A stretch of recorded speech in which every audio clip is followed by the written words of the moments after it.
been a while since my last Louder Than a Mom story, and my life has changed. See, in the end of September, I almost died. Really, it's true. I almost died.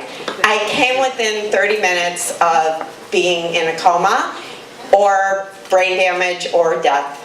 Some of those things, one of those things. So this changes a person. Now, I didn't know I was almost dying when it happened at all. So it took me a while to realize it. So here's this story. So about a year and a half ago, I was feeling really out of shape. You know, you get that way sometimes in your life. And I was always that workout person. You know, that friend that goes, "Oh, I love to work out." Nobody really likes that person. Not indulged in that love for quite a while. I just couldn't seem to get interested in anything. And you know, I didn't want to get into a cold pool anymore, and the gym was not on my way to work anymore. And I tried going to one of those, what's it called, Orange Theory, and have you been there? Yeah. Okay. It was a great workout. It was so loud, and that music. I mean, it's not my jam at all. So I gave that up.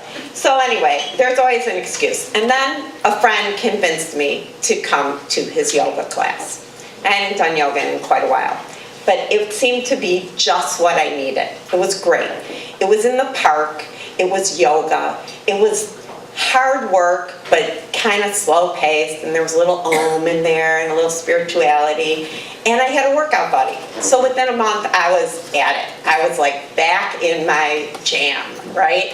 I was doing yoga twice a week. I was doing Pilates twice a week. I was feeling my muscles. I was standing up straighter. Everything was going great. Then summer comes, right? And I start losing weight, and I'm like, well, I'm doing yoga and Pilates every day, so I'm fine. You know, I'm losing weight, it's good. I'm looking good, my clothes are getting kind of loose. My friends kept saying, "What diet are you on?" And I'd say, "Yoga. I'm on the yoga diet. I don't diet ever, all right? In fact, sometimes I think I'm on the Dairy Queen diet." Well, friends, my girlfriends were like, "I'm paying this trainer all this money and you're going to yoga class in the park?" I'm quitting the trainer, I'm taking yoga, and they're calling me all the time, right?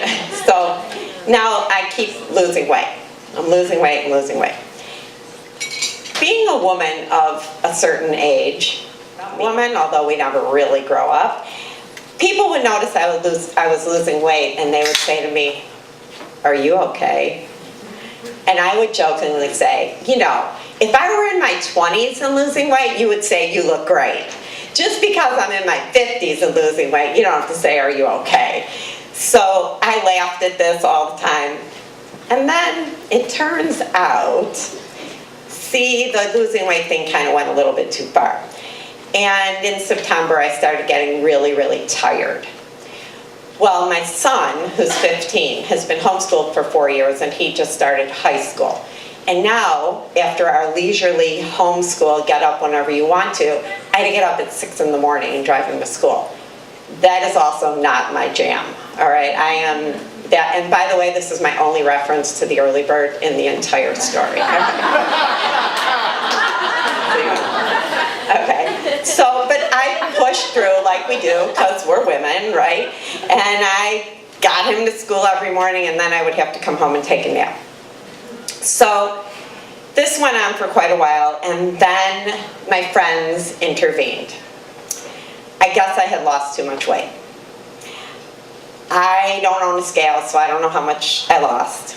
But at brunch one Saturday, I was told, "You need to go to the doctor stat." And I said, "Okay, no problem." I mean, when 4 of your besties say you need to go to the doctor, you go to the doctor.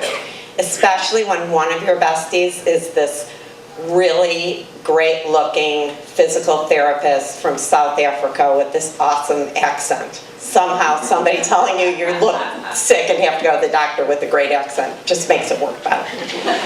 So I left brunch to go to work. I am actually a sexual happiness coach, and part of what I do is I teach sex ed classes. I also own G Boutique, which is a website, and our most popular class is called BJU, Blowjob University. So when you teach a class called BJU, you wind up going to a lot of bachelorette parties. And that particular day, I had 2 parties to do. One of them was Tease and Please, which is the BJU with the little burlesque dancing in it. And then I came home and I crawled into bed to take a nap because I was exhausted, and then I went out and did my other class. And it was about 10 o'clock at night. I came home from doing these 2 workshops. I dragged my big old suitcase full of dildos in the house, threw the dildos in the sink to wash them like I do. And then I noticed I just couldn't catch my breath. So what do you do when you're a grown-up woman and you can't catch your breath? Well, you lay down and you start doing your little Pilates lung opening exercises. And then you say, I'll just rest for a little while. I'll be fine. And then time goes on and time goes on, and I still couldn't catch my breath. So I woke up my partner and said the words I never thought I would say. You need to take me to the hospital. Now, you have to understand, I've been in the hospital once in my life, and that was at 16 to get my nose done. I didn't even have my son in the hospital. He's adopted, okay? So I never say I have to go to the hospital. He woke up in shock, pretty much, and off we went. I was yelling at him the whole way, promising him that I wouldn't die if he would slow down, because he was driving like a maniac. And he's swerving through downtown traffic, because of course I insisted that I go downtown to Northwestern. Now I get to the ER. Okay, I'm Jewish. We know certain things. We know that if you go to the ER, if you break your ankle, you say, I'm having chest pains. Right? It's the only way you get seen. It's like when you go to the airport, you ask for a wheelchair, okay? It's true. Have you ever been to the airport? There's all these like sturdy, like 80-something-year-old women. They're schlepping all this luggage, and you know, they're from like Eastern Europe, and they're walking and they're tough. And then there's all these like Jews in wheelchairs. I can say that I'm Jewish. So we get to the ER, and I quickly say, I can't breathe, which I couldn't. I can't breathe, and it hurts right here, right? Just in case not breathing wasn't enough to get me in the room, because I wasn't sitting in the waiting room. They take me back, and they do all these heart attack things, tests, and, you know, blood pressure, fine. EKG, fine. I actually was not having a heart attack. In fact, my heart was fine. So I can't really tell you for sure what happened next, but I know there was a blood test at some point, and then there was this man standing at the end of my bed saying, did you know that you're a diabetic? Type 1. And I said, nope. Then he told me I was in something called diabetic ketoacidosis. I thought it had something to do with the keto diet. I wasn't on the keto diet, okay? Right? So it's called DKA. And these nurses are all hooking me up to an insulin drip and fluids. And while that was happening, I didn't hear, but he told my partner that I would have been in a coma within 30 minutes. So now I know what you're thinking. You're thinking, did you have a family history of diabetes? No. I had no family history. And yes, it is very unusual for a woman of my age to get type 1 diabetes. That's like the juvenile diabetes one. It's the insulin dependent, your pancreas doesn't work anymore kind of diabetes. So this all happened sometime between midnight and 2 a.m. and I don't remember much of it, but my friends quickly mobilized and they were there for me from beginning to end. I spent 2 days in ICU getting my blood sugar and my acid levels reorganized, and I pretty much slept through the whole thing. I could barely speak. In fact, my mouth was so dry that they had to take my temperature under my arm. But I do have a few memories. First of all, I remember getting weighed, okay? I went in the hospital weighing 120 pounds. Thanks, Krista. 120 pounds is basically my birth weight, right? So that's like less than the fake weight that I put on my driver's license. Because whose driver's license weight is real, right? And this is what I remember. I remember the nurse saying 54.5 kilograms. And then there was a moment of silence when my girlfriend, who was sitting behind me in the ICU room watching me, was doing something on her cell phone.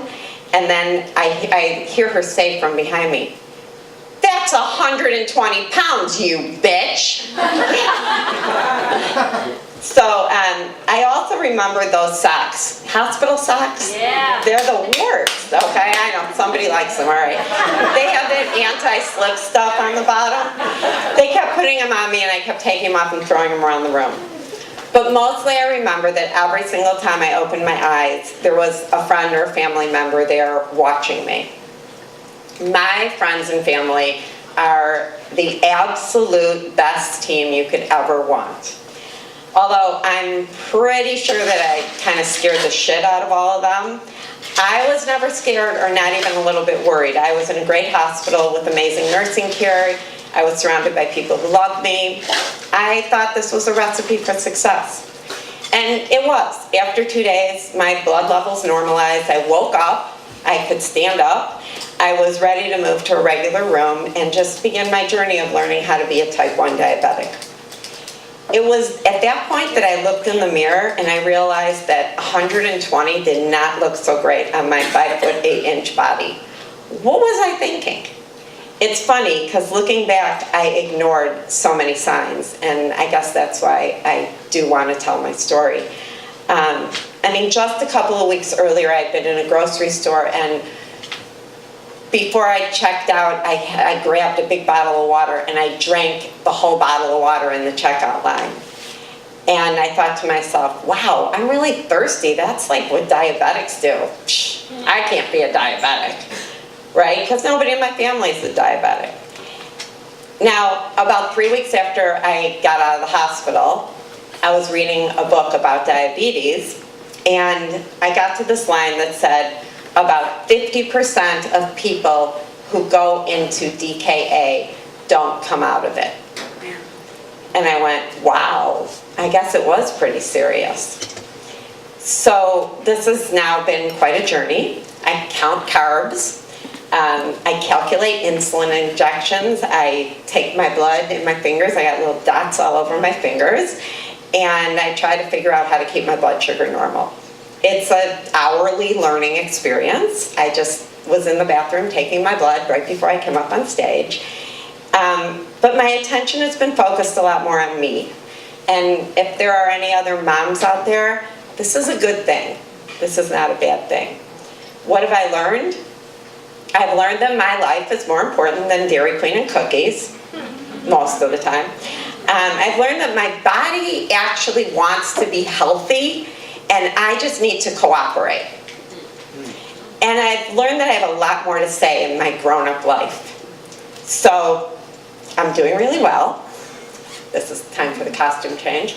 And now I'm proud to call myself a type 1 diabetic.